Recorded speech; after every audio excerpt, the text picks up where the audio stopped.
Bon, alors comme l'avait précisé un abonné de ma chaîne dans les commentaires de une des dernières vidéos sur la nouvelle Harry Super 35, il n'y aura pas de version LF de ce capteur. Alors justement, j'ai quelques questions qui me trottent dans la tête.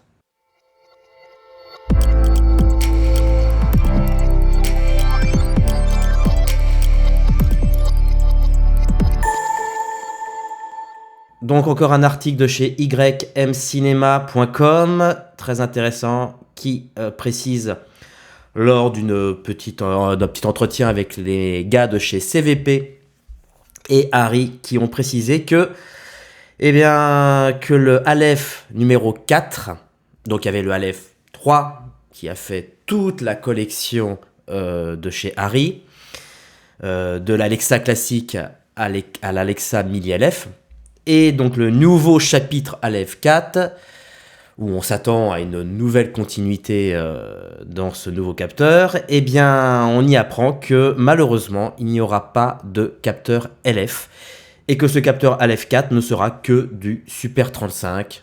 Voilà, hein, la messe est dite. Donc il semble que Aleph 4 ait spécialement été développé et fourni pour la taille Super 35, sera donc impossible de l'assembler pour devenir un capteur plus grand. Par conséquent, il n'y aura jamais de version grand format de cette magnifique technologie. Pop, pop, pop, pop, pop. Donc il précise que l'Aleph 4 est un capteur CMOS, au principe de la matrice de Bayer.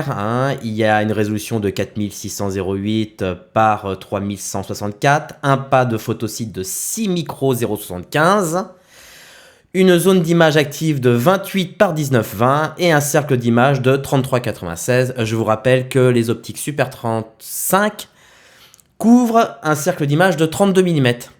Donc, les optiques LF, ne les revendez pas. Et c'est un capteur Super 35, je dirais plutôt, c'est un grand capteur Super 35. Voilà. Enfin, si vous voulez des renseignements, j'ai fait une vidéo là-dessus.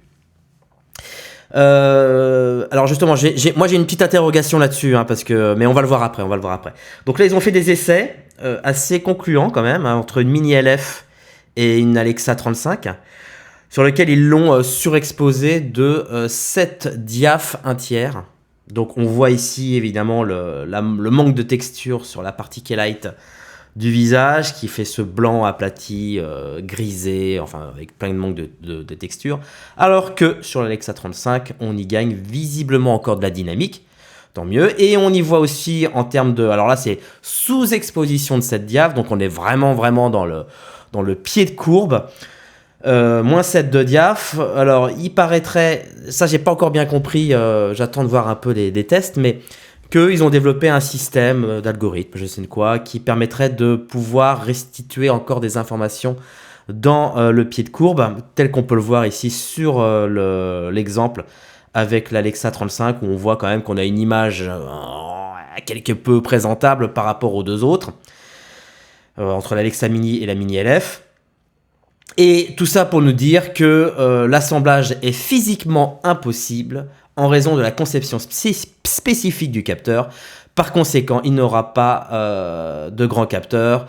Il faudra attendre plusieurs années avant de voir une nouvelle caméra grand format d'Harry qui intègre les capacités Aleph 4. Alors, la question que je me pose du coup, c'est que je me dis, ok, donc Harry a fait un Aleph 4 Super 35. Alors du coup, on ne sait pas trop si ils ont fait un Super 35 par choix, en se disant oui, mais quand même, les opérateurs, ils veulent retravailler avec les vieux optiques, c'est plus simple, parce que c'est vrai que le LF c'est casse-couille avec les optiques, etc., etc.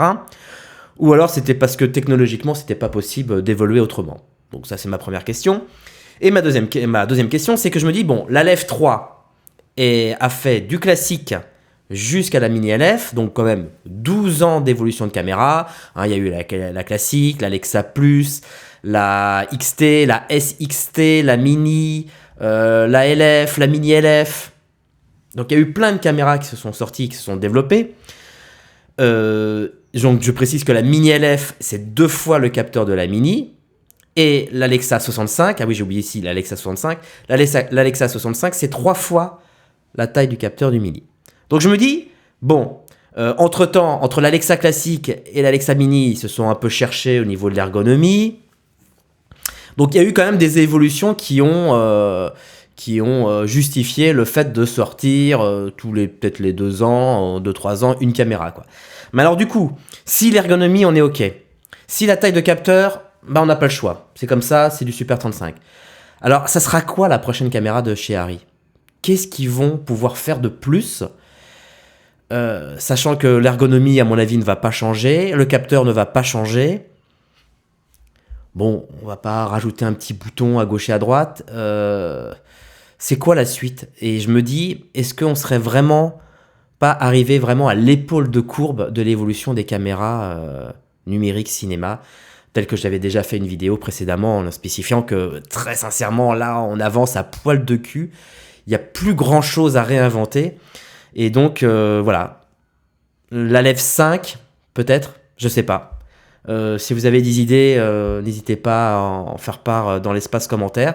Mais en tout cas, pour l'instant, je me dis, bon, bah, est-ce que c'est une stratégie commerciale en disant, bon, bah voilà, achetez l'Arri Super 35, de toute façon, il n'y aura pas mieux, on fera pas mieux. Et puis, dans 2 ans, ils vont nous sortir une mini LF, LF4. Je sais pas. On verra, j'ai aucune idée, c'est la grande surprise. En tout cas, si vous avez envie de vous faire plaisir, elle est en vente chez CVP à 71 500 euros, 85 800 euros TTC. Voilà, si vous avez envie de vous faire plaisir. Ah oui, à ce prix-là, vous avez que le corps caméra. Hein. Oui, non, parce qu'il faudrait pas complet, quand même, qu'il y ait des batteries, des optiques, et que ça soit un prêt-à-porter, quoi. Voilà. À bientôt, le petit pouce bleu, le petit commentaire, le petit abonnement si c'est pas fait, et bah à bientôt quoi.